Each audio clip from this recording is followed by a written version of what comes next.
wabarakatuh. Perkenalkan kami dari kelompok 2. Di sini kami akan membahas terkait materi gaya kepemimpinan Ohio. Sebelum itu, terima kasih kepada Bapak Rafki Rashid SEMM selaku dosen pengampu mata kuliah kepemimpinan pada pukul 15.30. Oke, perkenalkan nama saya Nabila Rashifa dan rekan-rekan saya Puja Kuswianti, Nurhalisa, Indah Meliana, dan Syahrol. Oke, baik, langsung saja kita masuk ke pokok pembahasan. Oke, baik, pokok pembahasan kami itu ada latar belakang study state Ohio, pengertian kepemimpinan Ohio, dua dimensi kepemimpinan Ohio, kuadran kepemimpinan Ohio, kelebihan dan kekurangan, serta studi kasus. Seperti yang kita ketahui bahwa kepemimpinan itu sangat penting dalam organisasi.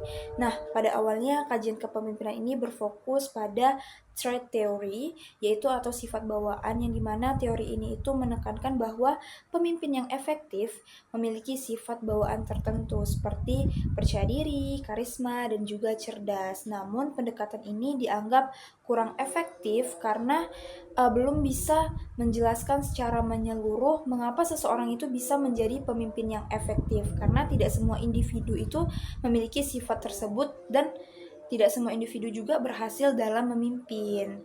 Lalu, kemudian penelitian ini beralih dari fokus pada sifat menjadi fokus pada perilaku pemimpin. Salah satu penelitian ini dilakukan oleh Ralph M. Stockdale di Ohio State University. Nah, penelitian ini itu mengkaji bagaimana sih perilaku pemimpin mempengaruhi efektivitas kepemimpinan.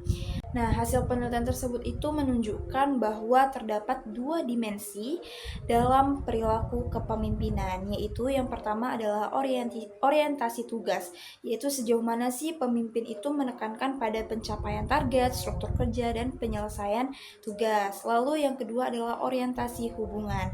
Nah, ini tuh melihat sejauh mana sih pemimpin memperhatikan hubungan interpersonal, komunikasi, serta kesejahteraan anggota tim.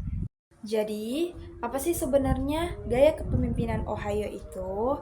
Nah, jadi intinya gaya kepemimpinan Ohio itu merupakan gaya kepemimpinan yang menekankan bahwa kepemimpinan itu dilihat dari perilaku pemimpin tersebut. Nah, pendekatan ini itu termasuk dalam pendekatan perilaku behavior approach yang melihat bahwa efektivitas pemimpin ditentukan oleh tindakan nyata yang dilakukan dalam memimpin. Dan model kepemimpinan ini itu merupakan teori yang berasal dari penelitian di Ohio State University yang dipelopori oleh Ralph M. Stockdale. Lalu fokus utama dari teori ini adalah yang pertama, bagaimana cara pemimpin tersebut berkomunikasi dengan anggota timnya. Lalu yang kedua, bagaimana cara pemimpin tersebut mengatur dan mengarahkan pekerjaan. Lalu yang ketiga, yaitu bagaimana cara pemimpin tersebut membangun hubungan dengan anggota. Jadi, itu merupakan pengertian dari gaya kepemimpinan Ohio. Oke, kita masuk ke pembahasan dua dimensi kepemimpinan Ohio, di mana dua dimensi ini terbagi menjadi dua. Yang pertama itu ada consideration, di mana orientasinya itu pada hubungan. Yang kedua itu ada initiating structure, di mana orientasinya itu pada tugas. Nah, untuk consideration ini merupakan suatu tingkat perhatian pemimpin terhadap hubungannya dengan bawahannya. Jadi, bagaimana sih pemimpin ini memperlakukan anggota timnya sebagai manusia, bukan hanya sebagai partner kerja. Ciri-cirinya itu yang pertama adanya komunikasi yang terbuka, yang kedua itu ada menunjukkan kepedulian dan empati, yang ketiga itu ada menciptakan suasana kerja yang nyaman, dan yang terakhir itu ada menghargai ide dan kontribusi anggota lainnya. Sehingga dari dimensi ini tuh berdampak untuk meningkatkan kepercayaan anggota tim dan juga meningkatkan kerjasama dalam tim. Terus yang kedua itu initiative structure, di mana ini tuh sejauh mana sih pemimpin dapat mengatur dan mengarahkan pekerjaan bawahan untuk mencapai tujuan organisasi. Nah, ciri-cirinya yang pertama itu ada menetapkan tugas dan tanggung jawab dengan jelas. Yang kedua itu menentukan target dan standar kerja. Yang ketiga itu ada mengatur alur dan prosedur kerja. Yang keempat itu ada mengawasi pelaksanaan tugas. Di mana pada dimensi ini berfokus bagaimana pekerjaan itu disusun dengan rapi agar tujuan organisasi itu dapat berjalan secara efektif dan efisien. Nah, selanjutnya saya akan menjelaskan tentang kuadran dalam model Ohio, yang dimana model Ohio membagi gaya kepemimpinan berdasarkan dua aspek utama. Yang pertama adalah perhatian terhadap hubungan dengan bawahan, dan yang kedua adalah fokus terhadap tugas atau pekerjaan. Nah, dari dua aspek ini terbentuk 4 kuadran gaya kepemimpinan. Yang di kuadran pertama itu adalah tinggi tugas dan juga tinggi hubungan. Nah, di sini pemimpin tuh mampu menyeimbangkan antara target kerja dan perhatian kepada tim. Nah, gaya ini juga dianggap paling efektif karena hasil kerja tercapai dan hubungan tetap terjaga. Lalu di kuadran kedua itu adalah tinggi tugas dan rendah hubungan. Pemimpin sangat fokus pada pekerjaan tapi kurang memperhatikan kondisi tim. Nah, gaya ini tuh cenderung kaku dan bisa membuat bawahan tuh merasa tertekan. Lalu di kuadran ketiga adalah rendah tugas dan tinggi hubungan. Pemimpin tuh lebih mengutamakan hubungan yang baik dengan tim, namun arahan kerja kurang jelas hingga menurunkan produktivitas. Lalu di kuadran yang keempat, itu adalah rendah tugas dan juga rendah hubungan, di mana pemimpin ini tidak memberikan arahan yang jelas dan juga tidak membangun hubungan dengan tim. Jadi gaya ini tuh dibilang gaya yang paling tidak efektif karena tidak menjadi gaya ini, dan gaya itu dibilang gaya yang paling tidak efektif karena tim tuh menjadi bingung dan kinerjanya juga menjadi rendah. Nah, jadi dari keempat kuadran ini, gaya kepemimpinan yang paling ideal adalah yang mampu menyeimbangkan antara tugas dan juga hubungan. Oke, di sini saya akan menjelaskan tentang kelebihan model kepemimpinan Ohio dan kekurangan dari model kepemimpinan Ohio. Nah, langsung saja di sini ada kelebihannya. Yang pertama ini ada struktur konsep yang sederhana dan mudah dipahami. Maksudnya model ini bisa menggunakan dua fokus utama, yaitu tugas dan hubungan. Jadi kepemimpinan ini lebih mudah dipahami tanpa harus mempelajari teori-teori yang rumit gitu. Nah, yang kedua dapat diterapkan dalam berbagai jenis organisasi. Jadi model ini bisa digunakan di berbagai tempat seperti perusahaan, pemerintah, dan sekolah gitu. Nah, yang ketiga ini menekankan perilaku yang dapat dipelajari dan dikembangkan. Model ini menekankan bahwa kepemimpinan ini bisa dipelajari melalui latihan dan pengalaman, bukan hanya dari bakat-bakat saja gitu. Nah, yang keempat ini memberikan dasar bagi penelitian lanjutan dalam kepemimpinan. Maksudnya model ini menjadi dasar nih bagi munculnya teori kepemimpinan yang lebih modern. Terus yang terakhir ini ada membantu kepemimpinan mengevaluasi gaya kepemimpinan dengan pemimpin ini yang memahami tugas dan hubungan dia, pemimpin ini bisa menilai gaya kepemimpinannya dan juga bisa memperbaiki apa sih kekurangannya gitu. Oke, lanjut di sini saya akan menyampaikan kekurangan dari model kepemimpinan Ohio.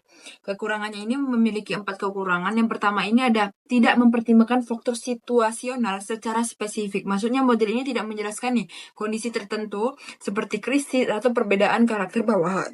Terus yang kedua, tidak menekankan gaya kepemimpinan yang lebih efektif. Maksudnya model ini tidak menyebutkan gaya kepemimpinan mana yang paling baik untuk digunakan gitu. Terus yang ketiga, terlalu umum untuk menggambarkan kompleksitas organisasi modern. Jadi model ini tuh terlalu sederhana untuk menjelaskan kondisi organisasi yang rumit gitu. Nah, yang keempat ini ada tidak memperhitungkan faktor eksternal. Maksudnya model ini tidak membahas faktor luar seperti ke teknologi, lingkungan bisnis, atau pesaing. Oke, selanjutnya saya akan menjelaskan terkait analisis studi kasus berdasarkan model kepemimpinan Ohio. Jadi, pada studi kasus kali ini, kami ambil dari Bank Syariah Indonesia dengan fokusnya itu untuk melihat bagaimana gaya kepemimpinan pimpinan cabang ini dalam menghadapi dua tuntutan utama, yaitu pencapaian target kerja dan menjaga hubungan kerja yang baik dengan karyawan. Nah, dari analisis, pimpinan dalam kasus ini itu menerapkan dua dimensi utama dalam model Ohio. Nah, yang pertama itu adalah initiating struktur atau orientasi tugas. Nah, hal ini terlihat dari adanya target kerja yang jelas, kemudian adanya pembagian tugas yang struktur, serta standar kerja yang terukur. Nah, dengan adanya kejelasan ini, karyawan itu tidak mengalami kebingungan dalam bekerja, sehingga proses kerja menjadi lebih efektif dan terarah. Nah, yang kedua itu adanya consideration atau orientasi hubungan. Nah, pimpinan juga menunjukkan perhatian terhadap karyawan melalui komunikasi mereka yang terbuka, kemudian menciptakan suasana kerja yang nyaman, serta membangun hubungan kerja yang harmonis. Nah, hal ini itu penting karena karyawan itu tidak hanya membutuhkan arahan, tetapi juga membutuhkan dukungan secara emosional dalam bekerja. Berdasarkan dua dimensi tersebut, gaya kepemimpinan ini dapat dikategorikan ke dalam kuadran tinggi tugas dan tinggi hubungan. Nah, artinya pemimpin ini tuh mampu menyeimbangkan antara pencapaian target organisasi dan perhatiannya terhadap karyawan. Kemudian secara teoritis, kombinasi ini tuh dianggap paling efektif karena tidak hanya mendorong produktivitas, tetapi juga meningkatkan kepuasan kerja dan loyalitas karyawannya. Dampak dari penerapan gaya kepemimpinan ini dapat dilihat dari berbagai aspek. Nah, yang pertama itu, kinerja karyawan meningkat karena adanya kejelasan arah dan target kerja. Kemudian yang kedua itu, motivasi kerja mereka juga meningkat karena karyawan itu merasa dihargai dan diperhatikan oleh pimpinan cabangnya. Kemudian yang ketiga itu, lingkungan kerja juga menjadi lebih nyaman dan lebih kondusif. Kemudian yang terakhir, kualitas sumber daya manusianya juga ikut berkembang karena adanya dukungan dan arahan yang seimbang dari kepala cabangnya.